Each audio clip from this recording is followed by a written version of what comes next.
these defilers Oh man, are lasting he needs to run in really with those long. lings first.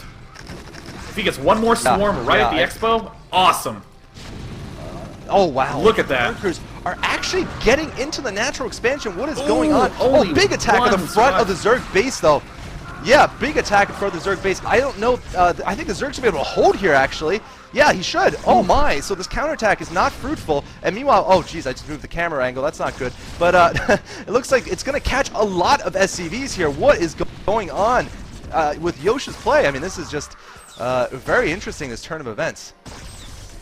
Well, once Yosh holds this off, which he almost certainly will, since there's just one 14-kill lurker left to go, right now Yosh immediately, once again, is in a great position. The ability for Zerg to be aggressive was totally killed with the death of that attack. I mean, right now, it doesn't even look like he has any defilers, but he does have the expansion at the top right. He needed to have had a Nidus Canal all ready to go, so that way he could just plop it right down, and then he would have secured the top right, effectively, but only now is the Nidus Canal starting, so, just a dangerous, dangerous position to be in. And, oh, if you look right here at the ramp, there's a lurker mannering him. Oh, no. Right. That's bad. Bad news here. And all right, well, that's good to see. We're seeing a drop here at the top right. I think it's going to get somewhere. I don't know if it's... Oh, man, there's no Nidus yet, and the drop is going to... Oh, you should see that. Oh, Scourge intercepting. Here comes the Scourge! Spotted. Bam! Taking it down. Mistake by Yosh there. And look at this. He's trying to go for the Defiler. Dark Swarm right in the middle. Yeah. Oh, wow, you're right. And, oh, wow. I got to say, these Dark Storms have been excellent pro-level Dark Storms. And the other thing that's kept Stryker in this game, but look at the upper right now. It's going to get attacked. And the Nidus, I don't think it's going to get up. It might get up. There's 3 lurkers there. I didn't see them. They're kind of dark. So that should hold, actually. Yeah, he really needs to have some units ready to jump into that Nidus Canal. Yosh, again, he's much better at playing defensively. We see him adding add-ons to those factories, getting ready to do a massive tank late game. Look at this upper right. Here comes Matrix Fire Bats. Fire right. Hero. And the Nidus finishes.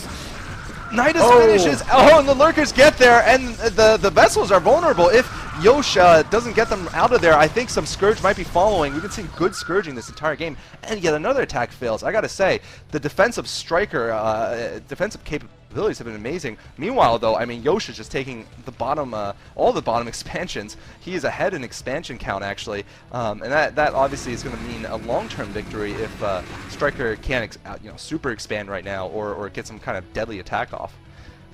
Yeah, this is slowly teetering back into Stryker's favor, because the more Yosh ends up expanding, the more vulnerable he is to drops, because again, this is, like I was describing earlier, a very large map. There's lots of long, twisty turns. Like, for example, if Stryker drops the left natural of Yosh, the one that just started in his main, and drops the bottom natural, it's really hard for Yosh to defend both of those at the same time.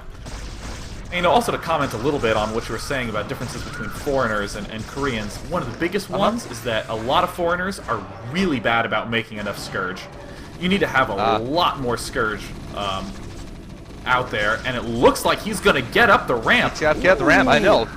Very interesting way of doing it. That one Defiler, I got to say, these Defilers are way too long, but that's okay for the Zerg player. Looks like the Defiler finally getting ready. Like just a... And here comes a Plague, maybe? Have just gotten that bunker down. Oh, yeah. No, it looks like the vessel's going to live, but certainly these 3 lings still are alive. That's amazing. Yeah, Stryker right now, let's see the mineral situation here. I mean, he's still got some patches, so he's going to be able to continue this rate a little bit longer, but his gas is probably... tanks on this top left high ground, too. Oh, good point. I did not see that. That just came in somehow with a drop, of course. And Stryker, a little slow to react to that, but ends up taking care of it in good time. Try to do a little counterattack down here, but ends up throwing the swarm after all his units are dead. It's just a tough spot to break with that many mines and siege tanks. I'm curious to see if there's an armory anywhere, because if you have enough resources, it's always good to start getting the +1 attack upgrade for your tanks. Yeah, absolutely. And by the way, for those who are wondering, we're not on the same video, so we are, stream. Oh man, exactly. I'm basically relying on the pings of the very observant Day 9. But Day 9 spotted a nuclear silo. 2 nuclear silos. Yosh is gonna go for it. Oh, really? Wow. And, you know, yeah, a lot of players tend to think that nukes are only, you know, a bad manner thing to do, that you only do when you're in a tremendous lead, but really, nukes are incredibly good at breaking entrenched positions. So, for instance, this top right expansion is going to be really hard to bust unless he has a nuke there, and he just nukes it. Everything has to move back. It doesn't matter if there's dark swarms there or not. And this is going to be a key moment if he can hold this off. But there's just so many tanks. The Defiler's too far back. Oh my god.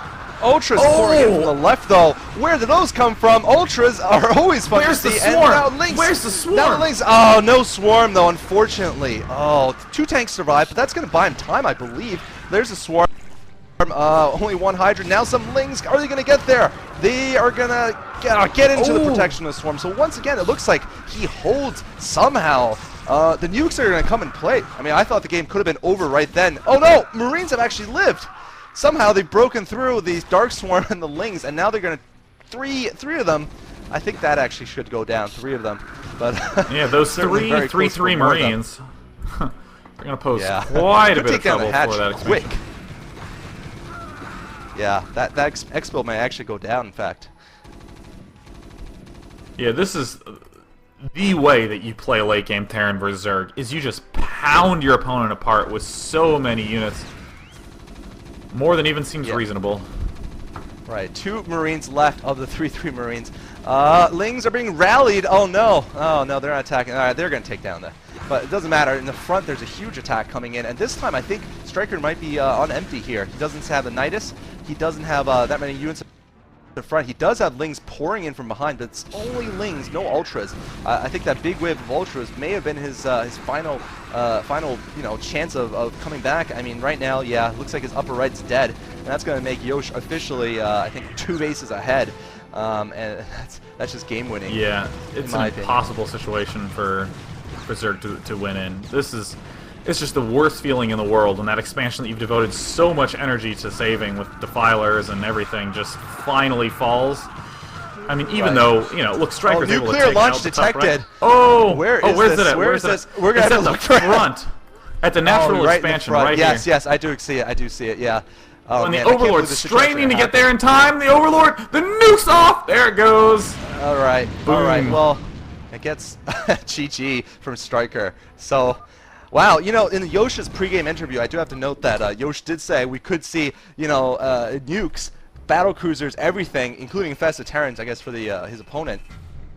So he has certainly come through in his promise by getting one of these rare units in the game. 24-minute game, I mean, you know, certainly awesome. And we tie up the series, too, so we could see very well a rematch. You know, let's not forget that. It's 2-2. So, I mean, it's not just the best game of the evening so far. It could be, you know, could be overdone by the, overcome by the final game. I wonder if it's going to be the same 2 players. We're going to have to see.